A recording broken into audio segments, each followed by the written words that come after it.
Bismillahirrahmanirrahim. Assalamualaikum warahmatullahi wabarakatuh. Perkenalkan, nama saya Sakauni dari kelas M95. Baik, saya akan membacakan materi yang telah dipelajari, yaitu peta pita dan perjalanan, sejarah kepramukaan, serta apa buklat dan apa tuplat. Peta pita merupakan laporan perjalanan suatu penggambaran yang dibuat pada waktu mulai berangkat sampai tiba di tempat tujuan. Dalam membuat peta pita tidak diperlukan uraian yang panjang, tetapi adalah bukti bahwa kita telah menggunakan panca indera. Kita dengan baik serta mencurahkan perhatian kepada hal-hal penting dan berguna dalam perjalanan tersebut. Alat-alat yang digunakan yaitu pertama, kompas bidik, kedua, meja dada, ketiga, alat tulis, keempat, penggaris, kelima, pencatat waktu atau jam, dan terakhir, kertas untuk membuat peta pita. Adapun cara membuatnya yaitu pertama kali buat di halaman kertas, kemudian gambar anak panah menunjuk utara. Jalan yang akan kita lalui memanjang dari bawah ke atas. Berdirilah di permulaan jalan yang akan dilalui dengan meja dada yang menghadap ke arah jalan di hadapan kita. Sebelum kita mulai perjalanan, lihatlah waktu awal. Mulailah berjalan dengan memperhatikan bentuk bangunan dan benda penting sebagai petunjuk secara simbol peta. Jika perlu berhenti sejenak untuk menggambar simbol dan membidik arah yang akan dilalui. Bila sampai belokan, buatlah garis pembatas pada kertas peta pita sebagai tanda bahwa perjalanan kita telah ditempuh. Cantumkan jarak yang telah ditempuh pada kolom jarak, mulai permulaan sampai belokan pertama. Teruskan perjalanan mulai belokan pertama sampai belokan selanjutnya dengan cara yang sama. Setelah sampai tujuan, peta pita dapat dipotong-potong pada bagian kolom peta, hingga kita akan mendapatkan peta perjalanan yang kita tempuh, tapi belum disesuaikan dengan jarak yang sebenarnya. Singkat cerita, dari arah yang dibuat pada peta pita kita dapat membuat peta perjalanan. Selesaikanlah pembuatan peta pita dengan membuat perbandingan pada peta pita sesuai skala sebenarnya. Untuk peta perjalanan dibuat dari hasil peta pita dan digambar seperti denah dengan pemberian simbol penting yang dapat membantu orang lain mengetahui rute yang kita tempuh. Selanjutnya, peta perjalanan adalah suatu jenis peta yang digunakan sebagai petunjuk perjalanan dalam kegiatan kepramukaan.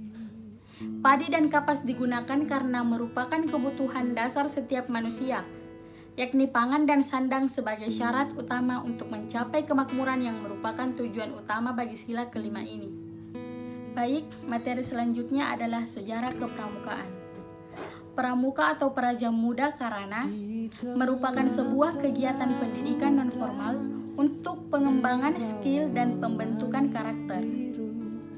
Sejarah pramuka dunia sudah mulai sejak awal abad 20. Sementara sejarah pramuka di Indonesia baru mulai diresmikan pada tahun 1961. Sejarah gerakan pramuka di Indonesia dimulai sejak tahun 1912. Cikal bakal pramuka Indonesia adalah didirikannya organisasi Nederlandse Pathfinders Organisatie atau NPO, bentukan Belanda. Kemudian pada tahun 1916, organisasi tersebut berganti nama menjadi Nederland Indische Pathfinders Vereniging atau NIPV. Pada tahun 1916, dibentuklah organisasi kepemudaan bentukan bangsa Indonesia bernama Zeeuwse Pathfinders Organisatie yang diprakarsai oleh SP Mangkunegara.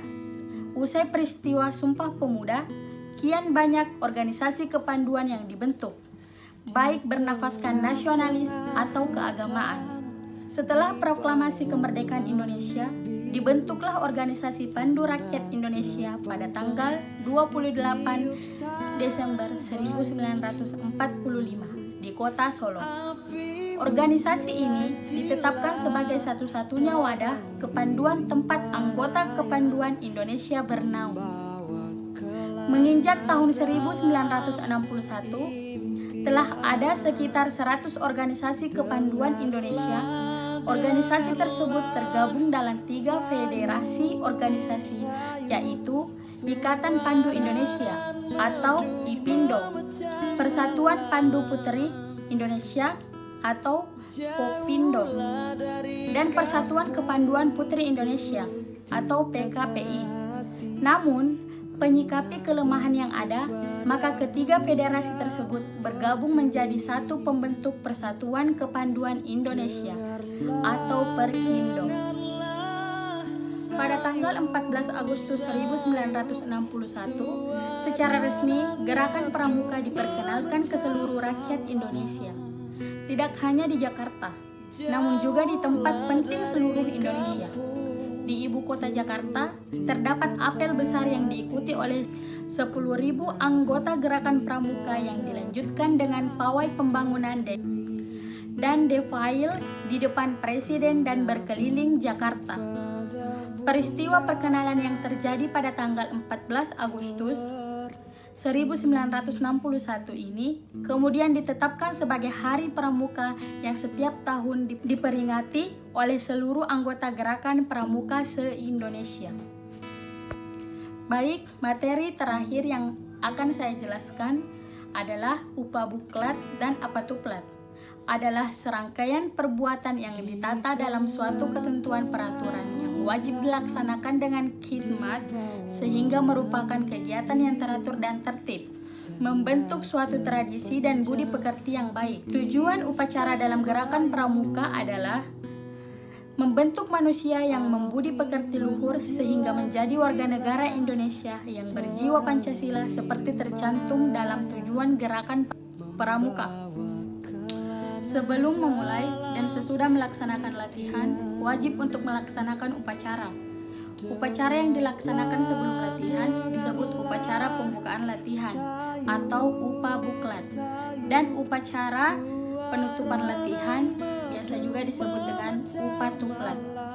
Sasaran upacara dalam Gerakan Pramuka ialah agar peserta didik memiliki rasa cinta tanah air, bangsa dan negara, memiliki rasa tanggung jawab dan disiplin pribadi, selalu tertib dalam kehidupan sehari-hari, memiliki rasa tanggung jawab dan disiplin pribadi, selalu tertib dalam kehidupan sehari-hari, memiliki jiwa gotong royong dan percaya kepada orang lain, dapat memimpin dan dipimpin, dapat melaksanakan upacara dengan hikmat dan tertib, meningkatkan ketakwaan kepada Tuhan Yang Maha Esa.